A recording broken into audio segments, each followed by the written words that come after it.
Mga katrops, welcome back ulit sa aking channel, Sports React PH.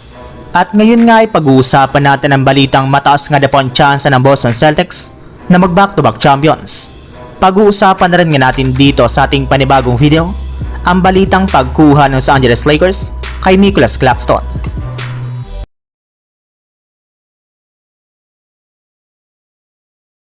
Mismong si Jaylen Brown na nga po mga katrops ang nagsabi na balak na nga po talaga ng Boston Celtics na madepensahan ang kanilang titulo next year at makuha ang kanilang back-to-back championship.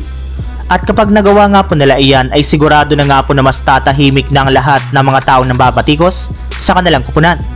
Ngunit isang malaking katanungan nga po ngayon ay kung kakayanin nga ba ng Boston Celtics na madepensa ng kampyonato.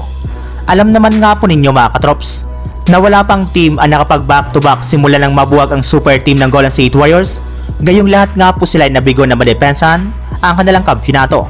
Ngunit ang pagkakaiba lamang nga po ngayon ng Boston Celtics kumpara sa ibang mga championship team ay sigurado nga po na buo pa rin ang kanilang lineup na siyang nagpapanalo sa kanila dito ng titulo, since 7 nga po sa kanilang mga rotational players ay meron pang kontrata sa kanilang kupunan. Sa madaling salita, hindi nga po mababawasan o ihina ang kanilang lakas, hindi katulad ng nangyari sa Raptors, Lakers, Bucks, Warriors at Nuggets. Kaya meron nga po talagang solidong chance ngayon ng Celtics na mag back-to-back champions. Samantala, puon na naman tayo sa ating sunod na pag-uusapan sa balitang pagkuha ng Los Angeles Lakers kay Nicholas Claxton. Napag-usapan na nga po natin mga katrops na hindi na nga po babalik pa si Jaxson Hayes sa lineup ng Lakers sa darating na offseason dahil plano na nga po nitong tanggihan ang kanyang player option upang sa ganon ay maging isa na nga po siyang ganap na unrestricted free agent, kung saan expected nga po na maghahanap siya ng bagong kupunan na makapagbibigay sa kanya ng mas malaking oportunidad.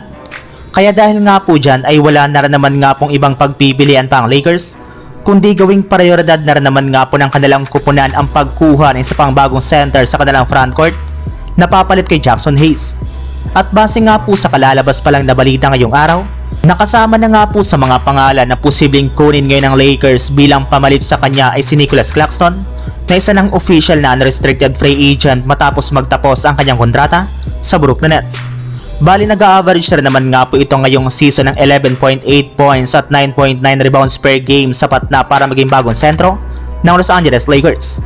Gusto rin naman nga po ni JJ Redick ang playing style ni Claxton bilang isang big man, since isa nga po itong rebounder at defensive player na maring makatulong kay Anthony Davis. So yun lang mga katrops, ang handog kong story ngayong araw. Sana nag-enjoy kayo, please like and subscribe my YouTube channel, Sports React PH, para sa iba pang story at update patungkol sa NBA. Kita-kits muli sa ating susunod na video.